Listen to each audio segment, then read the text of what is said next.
I just got a very large package in the mail, and it's something that I've been incredibly excited for. This might be the final grinder that I ever purchase. And by that I mean this might be the grinder that stays on my coffee bar longer than I could possibly imagine. Today I'm going to be unboxing the Weber EG-1 grinder. With everything that you'll see today, this grinder comes in at roughly $5,000, which is not a cheap thing when it comes to a coffee grinder. It starts at $4,095 for the silver color. You will see the black color or the Onyx color, and you'll see it with a few accessories as well. This came in a gigantic box, which is why it is not on the table, and I got very fortunate with this grinder. The reason for that is I purchased this.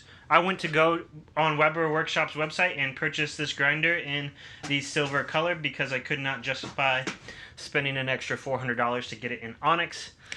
And then I hopped up on a buy and sell page for coffee products and happened to find the Onyx colorway on that website. So I ended up purchasing this grinder used, and it was packaged directly for me. So we are going to start off with the first thing in here, and this is the extra set of burrs for this coffee grinder. This is the core burrs. So the core burrs come stock inside this coffee grinder, and the ultra burrs are an additional add-on that you can add on for $200 when you purchase the grinder, or you can add it on for $350 later down the road. These are the core burrs, but that come installed, and the ultra burrs are actually in the grinder because that's what they typically used for this. These are blind burrs, so they are a little unique as they don't have any screws or anything as an indicator on these things to mess up with your grind distribution or grind particle sizes. Something scientific stuff. Anyway, let's get to the big stuff. We have this power cable. Nice power cable. That's simple here. I'm excited for this, but man, this box is like scaring me with how big this is. It came with a nice Onyx tamping mat here. This is a very high quality leather tamping mat.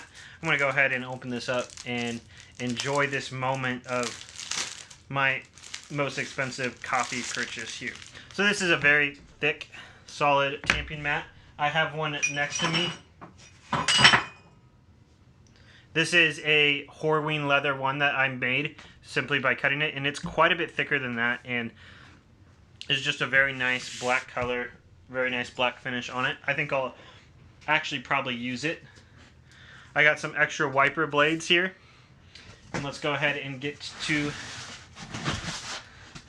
the exciting piece of this whole thing here. First off, we have included the highly coveted blind shaker that has been out of stock for a long time. This is the Onyx colorway, and it also has the dosing ring packed in there as well. So I have an added upgrade to this. This is actually the version 2, and the version 3 is out. The version 2, there are a few differences here. It doesn't have the purge button that the version 3 does, and it didn't have the blind shaker platform. However, you could buy that additionally, and that is what is included with this. So it has almost all the features that the version 3 does, outside of that purge button and outside of black screws and black bolts throughout the grinder. Other than that, it should be the exact same. With it is included this fork here, and this will allow me to dose directly into the grinder. And we have the platform here if you would rather grind directly into the blind shaker, and the blind shaker goes magnetically onto the platform. That's kind of very satisfying. I thought the wood would be a little darker, but I'm pretty sure it does say oak somewhere. We have the funnel here for the beans. That's what it's for, the funnel for the beans. And then we have, last but not least, the very heavy grinder. This is the Weber Workshop's EG-1 grinder, and it is very large. Like, very large. For an example here, there's the Stag EKG kettle. It's, yeah, this is not a small grinder. Let's take a look at everything here. We have, I'm not actually sure how any of this installs on here. Oh, look at that. They have magnets for everything. So you simply pop out a magnet here and do something else. I just want to start off by saying that the build quality of this is absolutely incredible. So there's a button here on this platform, and you simply press that button in here, and that will allow you to slide and adjust this platform however you want. And then there is a little piece here on the bottom to make sure you don't slide it all the way out. That is magnetically formed in there. It tilts, and I think I need to put it down just a tad more.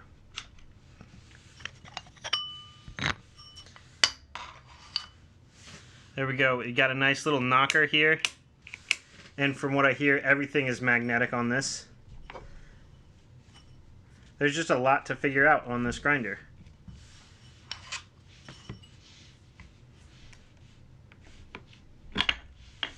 So that bottom burr set just pops, this burr set part just pops out super easily and allows you to see the wipers in the entire burr set right in there, and it snaps in place.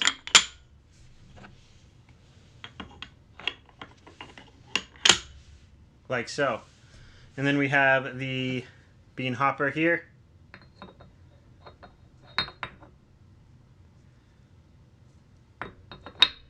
And it's got some little indents here to make sure it's put in the right spot.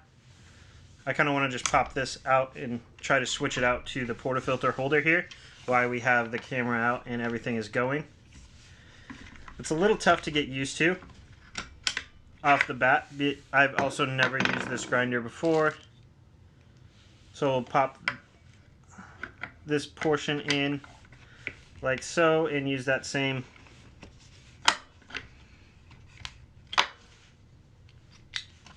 It is a little tough to figure out how to do. There we have that. And I think, I don't know exactly what I all have here, but there we go. Now we have that.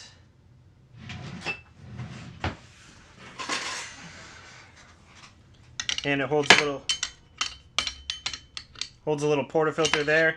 So I'm assuming if you just slide this up. Okay, so I noticed one thing off the bat is this is a Breville portafilter, and I was trying to place it on the grinder and it just fell through really easily, didn't fit super well. And I took a standard 58mm portafilter and it fits much, much better in there. I'm not sure what this bottom piece is or why there's two of these. It doesn't make a ton of sense to me, but I'm sure I can just look up some photos on the internet and that'll take care of everything for me. But I can simply just lower this down, have my portafilter here, and grind directly in using this funnel. This funnel looks pretty nice and does a pretty good job. I actually do think I might like the ones on the turn grinders a little bit better. But yeah, this is a huge grinder with a lot of potential, with a lot of changes to my coffee bar. I'm super excited for this. There's a lot of things that this is going to allow me to do. Basically, this is going to be the standard for all of my testing of grinders. I'm going to compare any grinder I have with this or any grinder in the future of this as just a gold standard of how close you can get at a lower price with this. So stay tuned to see things like the DF64 at $400 and the DF64V at DF83 by Turn Grinders, just to really kind of figure out how much it is worth spending close to $5,000 on a grinder. But overall, I'm super excited for this. This came in great condition. It is absolutely huge and absolutely massive, but the build quality on this is more or less what you should expect for $5,000. So the question is, would you pay this much for a grinder, do you think it is worth it? I'd love to hear your thoughts. Have you thought about buying this one? What has kept you from it outside of its massive price point? Also, simply moving this upwards and turning it. Simple, nice, and easy to adjust grinder. It's a good looking grinder, guys. I'm excited for this. Would love to know what you think. If you made it this far, please like and subscribe and stay tuned for some awesome content on this grinder and asking the question on whether or not it is the best grinder that money can buy.